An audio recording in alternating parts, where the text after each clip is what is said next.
Kung ang sinasabing brand of governance po ng Marcos Jr. Administration ay bagong Pilipinas, naging magandang pagkakataon nga sana ang nasilayan nating lahat na kick-off rally sa Luneta para patunayan ng pamahalaan na ang pagbabago ay nagsisimula sa pamahalaan. Dahil kung totoong bagong Pilipinas, ay dapat wala ng hakot system. Dapat walang pagtatago sa halaga ng ginastos na pera ng bayan sa pagtitipon. Bagong Pilipinas. Simulan nyo.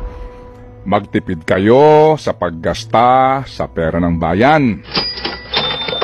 Ingatan ninyo ang pera ng bayan. Huwag pilitin ang mga Pilipino sa ayaw nila.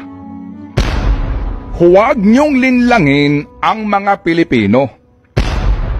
Huwag manuhol at magsamantala sa kahirapan at kamangmangan ng mga Pilipino.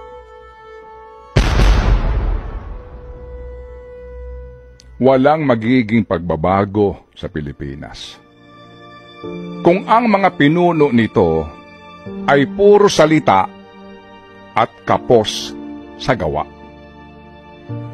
Walang bagong Pilipinas hanggang naghahari ang mga opisyal ng gobyerno na sobrang takaw sa pera